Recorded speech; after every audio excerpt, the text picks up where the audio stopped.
Vous adorez, la Bible est votre idole. Je vous montre la preuve de l'idolâtrie de la Bible maintenant. Regardons Ézéchiel chapitre 14, verset 3. Et quelqu'un d'autre me prend Jérémie 18, verset 15. Ézéchiel 14, 3. Fils de l'homme, ces gens-là portent leur idole dans leur cœur. Ils portent leur idole dans leur cœur. Et ils attachent les regards sur ce qui les a fait tomber dans l'iniquité. Me laisserai-je consulter par eux? C'est pourquoi parle-leur et dis-leur. Ainsi parle le Seigneur, l'Éternel. Oui. Tout homme de la maison d'Israël qui porte ses idoles dans son cœur et qui attache les regards sur ce qu'il a fait tomber dans son iniquité, s'il vient s'adresser au prophète, moi, l'Éternel, je lui répondrai, malgré la multitude de ses idoles. Qu'est-ce qu'il dit? Les gens portent leur idole dans leur cœur. Mais une idole, par définition, selon Ézéchiel et Jérémie, chapitre 18, verset 5, il dit, cependant mon peuple m'a oublié. Mon peuple m'a oublié. Jérémie 18, verset 15. Il offre de l'encens à des idoles. Il a été conduit à chanceler dans ses voies. Ils ont quitté les anciens chemins pour suivre des chemins non frayés. Qu'est-ce qu'il est en train de dire? On dit les idoles sont faites de bois et de fer. Elles ne peuvent ni parler, ni entendre, ni secourir. On les soulève et on les dépose. Égale Bible.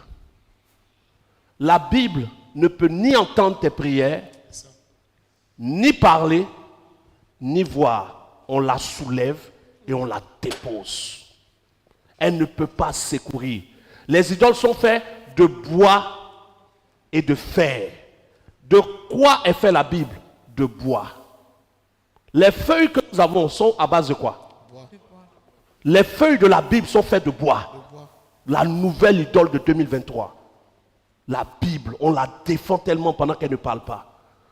Il dit, ils prennent leurs propres idoles et ils les transportent. Et ils gardent leurs idoles près d'eux, s'attendant à ce que leurs idoles les secouent. Des gens dorment avec la Bible sous leur tête pour ne pas que les démons les attaquent. Pendant que l'ange de l'Éternel campe autour de ceux qui le craignent. Toi, tu te promènes avec un livre, espérant que le livre te secoue. Ton idole est dans ton cœur. Ta Bible est devenue ton idole. La Bible n'est pas la parole de Dieu et la Bible n'est pas Dieu. Qu'est-ce que nous disons? Est-ce que nous disons de brûler la Bible? Non. Non. Nous disons, comme tout livre, en lisant la Bible, lisez avec le discernement, parce que tout ce que vous allez lire n'est pas forcément de Dieu. Qu'est-ce qui est bizarre là? Mais quand vous lisez la Bible dans les paroles de Jésus, considérez les paroles de Jésus comme la parole de Dieu. Qu'est-ce qu'il y a de bizarre? Mais vous voulez dire que toute la Bible est la parole de Dieu. Même les paroles de Paul sont la parole de Dieu. Arrêtez. 1 Corinthiens chapitre 13, Paul dit, je ne connais qu'en partie, je peux me tromper. Paul même le dit. 1 Corinthiens 3, Paul dit, des gens disent, moi je suis de Paul. Il y a d'autres qui disent, je suis d'Apollos. D'autres disent, je suis de Céphas. D'autres disent, je suis de Jésus. Mais que ce soit Paul, Apollos, Céphas ou Pierre, nous ne sommes rien. Ouais. C'est Jésus qui compte. Vous prenez les paroles de Paul pour contredire les paroles de Jésus. Vous êtes perdus. Wow. Oh mon Dieu, vous avez comparé la Bible à une idole. C'est quand même, c'est pas trop fort. C'est de l'idolâtrie. Wow. Mais quand tu dis que la Bible est Dieu, hein? Dieu est un livre qu'on soulève. Quand tu tiens ça dans ta main comme ça, tu tiens Dieu. La bêtise humaine. Romains chapitre 1, verset 18. Qu'est-ce que Dieu manifeste envers ces gens? Beaucoup pensent qu'ils sont en communion avec Dieu, mais ils sont en communion avec des démons. Parce que le vrai Dieu, on ne l'abaisse pas à un livre. Qu'est-ce qu'il dit? Romains chapitre 1. 1,18. La colère de Dieu La se révèle colère de Dieu se révèle du ciel Du contre ciel. toute impiété et toute injustice des hommes qui retiennent injustement la vérité captive. Ils retiennent la vérité captive, ils connaissent. Continue. Car ce qu'on peut connaître de Dieu est manifeste pour eux, Dieu le leur ayant fait connaître. En effet, les perfections invisibles de Dieu, sa puissance éternelle et sa divinité, se voient comme à l'œil depuis la création du monde. Quand on les considère dans ces ouvrages, ils sont donc inexcusables. Au verset 21. Puisque ayant connu Dieu, ils ne l'ont point glorifié comme Dieu et ne lui ont point rendu grâce. Mais ils se sont égarés dans leurs pensées et leur cœur sans intelligence a été plongé dans les ténèbres.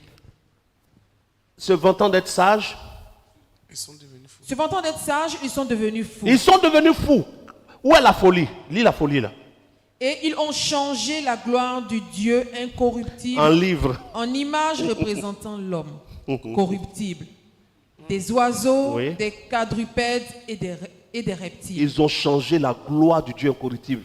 Et le Dieu incorruptible est devenu un livre qui est leur Dieu, la Bible, leur idole. Quand tu dis la Bible n'est pas la parole de Dieu, d'autres, c'est comme s'ils peuvent te tuer même. Tu parles, tu as touché quelque chose. Non, la Bible est un livre. Que si même quelqu'un prend et jette à terre une image dessus, il n'a pas péché. Ouais. C'est un livre. Et ça, c'est quoi de mauvais? Regardez le dernier exemple que je donne pour ce soir pour que ceux qui sont appelés à la vérité comprennent.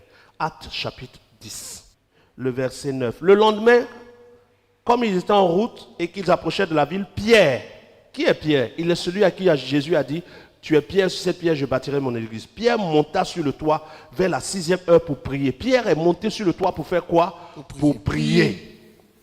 Et pendant que Pierre est monté sur le toit, je suis dans Actes chapitre 10, verset 10, il eut faim. Pierre a faim.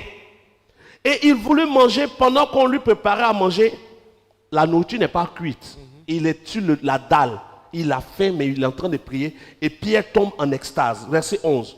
Il vit le ciel ouvert et un objet semblable à une grande nappe, attaché par les quatre coins qui descendait et s'abaissait vers la terre.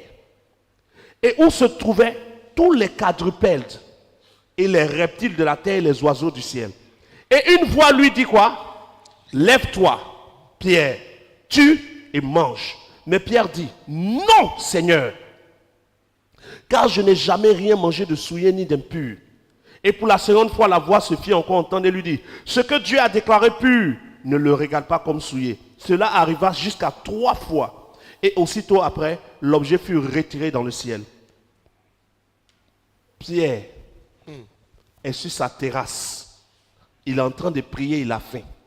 Et puis il voit une image, une nappe avec la nourriture dedans. Il entend une voix qui lui dit, prends, tue et mange. Malgré qu'il entend une voix, il discute. Il éprouve la voix. On ne doit pas éprouver la Bible. Les gens ne veulent pas qu'on éprouve la Bible. Dès que c'est la Bible, on ne dit plus rien, c'est ça, c'est la vérité, on ne discute pas. Mais même Pierre, même quand il entend une voix, il dit, je n'ai jamais fait ça. Il remet ça en cause. Comment on peut ne pas éprouver la Bible quand les apôtres même éprouvaient même la voix de Dieu? Pierre entend le Saint-Esprit lui parler. C'est après que Pierre a compris que c'est le Saint-Esprit qui lui parlait pour lui dire de ne pas rejeter Corneille, puisqu'il y a un homme qui était un Romain, qui n'était pas juif. Le Saint-Esprit était en train de lui dire, ne déclare pas impur cet homme que moi Dieu j'ai sanctifié. C'est là que Pierre accepte de le suivre. Mais dans la vision, Pierre a refusé. On lit des choses, nous-mêmes on voit que ce n'est pas normal. On voit comment ce n'est pas cohérent. On voit les anomalies, on voit les contradictions, mais on dit, ne discute pas avec ça, c'est la parole de Dieu. Mais pourtant, il est écrit, éprouvez tout esprit pour voir si c'est de Dieu. Mais ceux qui ont écrit là, ils n'ont pas d'esprit. Si. Osée, c'était Dieu. Non. Amos, il est Dieu. Non. Jérémie est Dieu. Non. Ézéchiel est Dieu. Paul est Dieu. Ils ne sont pas Dieu. Donc ce qu'ils ont écrit doit être éprouvé. Ouais. Mais ce que Jésus a dit, étant rempli de toute la plénitude de la divinité, nous l'acceptons comme parole de Dieu. Mais tout le reste, on éprouve. Et si ce n'est pas bon, on jette. Toute parole d'un apôtre, d'un prophète, d'un évangile, d'un docteur, qui n'est pas conforme à ce que Jésus a dit, on jette. Si c'est différent, mais que Jésus ne condamne pas, on peut accepter. Mais si c'est condamné par ce que Jésus a dit, on jette. Point. Là, on est sûr d'arriver au ciel.